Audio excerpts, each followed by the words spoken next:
అయితే in case Lokesh గనుక deputy CM అవుతే హ్మ్. వచ్చే నష్టం ఏంటి? ఇప్పుడు అవ్వచ్చు అంటారా? అసలు అయ్యే ఛాన్స్ లేదా ఏంటి? లోకేష్ గారు డిప్యూటీ సీఎం అయితే వచ్చే నష్టం ఏంటి అంటున్నా? వచ్చే ఒకళ్ళు డిప్యూటీ సీఎం అవ్వటం వల్ల నష్టమేం లేదండి వాస్తవానికి. పోనీ లాభం ఏంటి అని ఒక్కసారి మనం క్వెషన్ చేసుకుంటే, లోకేష్ గారు చాలామంది అంటున్నారు, ఎందుకింత వివాదంగా దీన్ని చూడాలి? లోకేష్ గారు డిప్యూటీ సీఎం అయితే పెద్ద జరిగే నష్టమేమన్నా ఉందా? తప్పేమన్నా ఉందా? అంటే యెస్. చాలా లోతుల్లోకెళ్ళి ఆలోచించాలి మనం. నారా లోకేష్ గారు డిప్యూటీ సీఎం అవ్వటం వల్ల నారా లోకేష్ గారికి ఏమైనా బెనిఫిట్ ఉందా? ఒక్కసారి ఆలోచిద్దాం. ఓకే. నారా లోకేష్ అనే వ్యక్తి ఇప్పుడు సాధారణమైన వ్యక్తి కాదు. నారా లోకేష్ గారు ముఖ్యమంత్రి గారి తనయుడు. సాక్షాత్తు ముఖ్యమంత్రి గారి తనయుడు. ఒక 2 బలమైన శాఖలు నిర్వహిస్తున్న మంత్రివర్యులు. పార్టీ స్థాపించిన స్వర్గీయ ఎన్టీ రామారావు గారి మనవడు. ఏ రకంగా చూసినా లోకేష్ గారు చంద్రబాబు గారి తర్వాత సుప్రీం ఆయనే. హ్మ్. ఒక రకంగా చెప్పాలంటే పార్టీలో చంద్రబాబు గారి కంటే కూడా ఇవాళ లోకేష్ గారు సుప్రీం అని చెప్పాలి.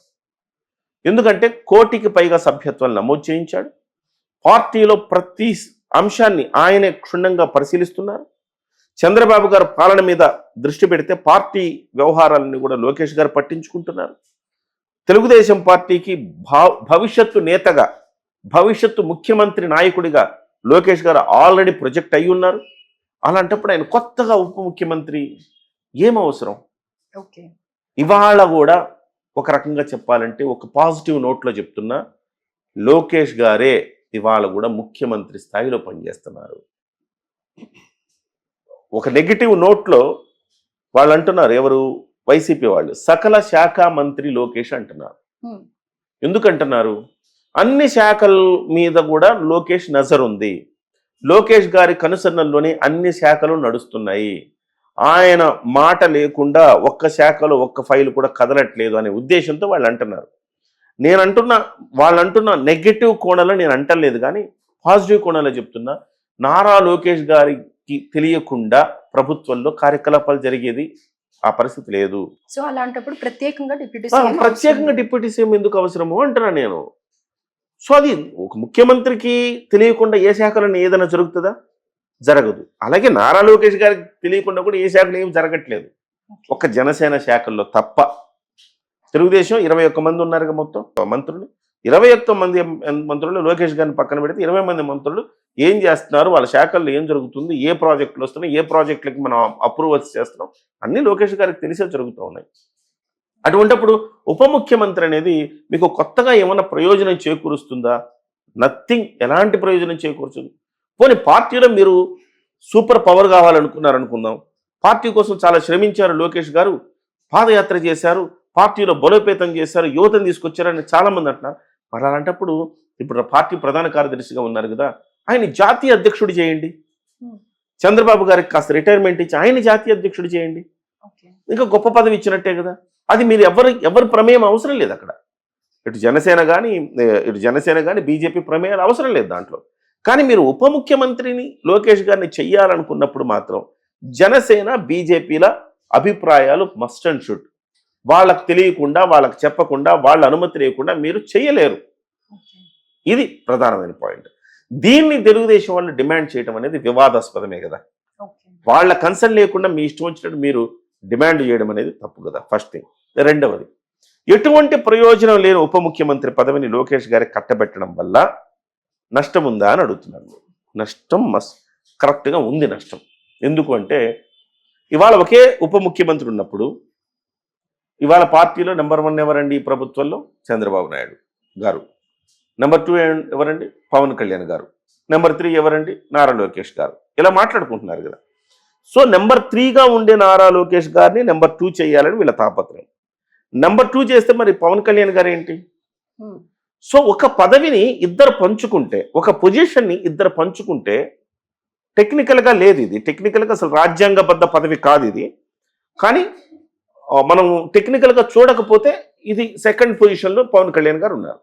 సెకండ్ పొజిషన్లో ఇప్పుడు నారా లోకేష్ గారిని కూడా మీరు తీసుకొస్తాం వల్ల ఈయన పొజిషన్ డైల్యూట్ అయిపోతుంది.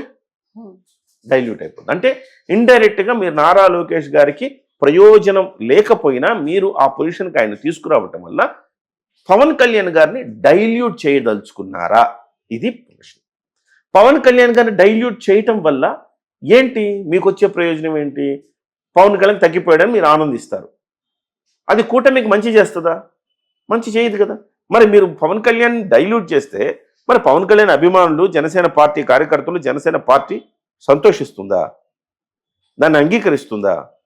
పోనీ బీజేపీ అంగీకరిస్తుందా? అప్పుడు బీజేపీ నుంచి కూడా డిమాండ్లు వస్తున్నాయి. ఇప్పుడు మీరు ఉప ముఖ్యమంత్రులు తీసుకోవడం ఏంటి? మాకు కూడా ఒక ఉప ముఖ్యమంత్రిని ఇవ్వండి అంటున్నారు. మా సత్యకుమార్ను కూడా ఉప ముఖ్యమంత్రిని చేయండి, మంత్రి పదవి ఒకటి ఇచ్చారు కదా మాకు, ఆయన ఉప ముఖ్యమంత్రిని చేయండి అని అడుగుతున్నారు. అంటే మీకు చంద్రబాబు నాయుడు గారు ముఖ్యమంత్రి, జనసేన పార్టీ నుంచి ఒక ఉప ముఖ్యమంత్రి, తెలుగుదేశం నుంచి మళ్ళీ ఇంకొక ఉప ముఖ్యమంత్రి, బీజేపీ నుంచి మళ్ళీ ఉప ముఖ్యమంత్రి. ఈ ముగ్గురు ఉప ముఖ్యమంత్రులు వచ్చిన తర్వాత ఇంకొక డిమాండ్ ఏమొస్తుంది తెలుసా తెర మీదకి? మీరందరూ కూడా అగ్రకురాలు, సత్యకుమార్ గారు బీసీ, మరి ఎస్సీలకు ఎవరికి ఉప ముఖ్యమంత్రి పదవి ఇవ్వరా? ఎస్టీలకు ఇవ్వరా? మైనారిటీకి ఇవ్వరా? సరే, తలా ఒకరికి ఇచ్చేసుకోండి. వైఎస్ఆర్సీపీలో 5 మంది, మరి వైఎస్ఆర్సీపీలో 5గురు ఉప ముఖ్యమంత్రులు ఉన్నప్పుడు హేళన చేసింది మనమేగా. 5గురు ఉప ముఖ్యమంత్రులు ఉన్నారు, వాళ్ళ వల్ల ఏంటి ఉపయోగం? నిజంగా కూడా వైఎస్ఆర్సీపీలో 5గురు ఉప ముఖ్యమంత్రులు ఉన్నారు. ఎవరండి అంటే పేర్లు చెప్పమంటే చెప్పగలరా? మీరైనా నేనైనా చెప్పలేం. పోనీ ఆ ఉప ముఖ్యమంత్రులకైనా గుర్తుందని తాను ఉప ముఖ్యమంత్రినని ఆ స్థాయి కూడా ఉండదు నిజానికి. అలాగా ఆ ఉప ముఖ్యమంత్రి పదవికి ఇజ్జత్ తీసేసిన పార్టీ జగన్మోహన్ రెడ్డి పార్టీ. మరి ఇవాళ పవన్ కళ్యాణ్ గారు ఆ పదవికి వన్నె తెచ్చారు. ఇవాళ అన్నిటిని మీరందరూ డైల్యూట్ చేసుకొని పంచుకోవడం ద్వారా మళ్ళీ ఆ పదవికి ఉన్న విలువను తీసేస్తారా? సో వాళ్ళకి మనకి తేడా ఏంటి? సో ఒక రకంగా కూటమిలో చిచ్చు రేపడమేగా ఇది, వివాదమే కాదు ఇది. సో ఎటువంటి ప్రయోజనం మీకు లేకపోగా మీరు ఇతరుల ప్రయోజనాన్ని, ఇతరులకు వచ్చే విలువను తగ్గించే ఒక ప్రయత్నం చేస్తే జనసేన పార్టీ చూస్తూ ఊరుకుంటుందా? బీజేపీ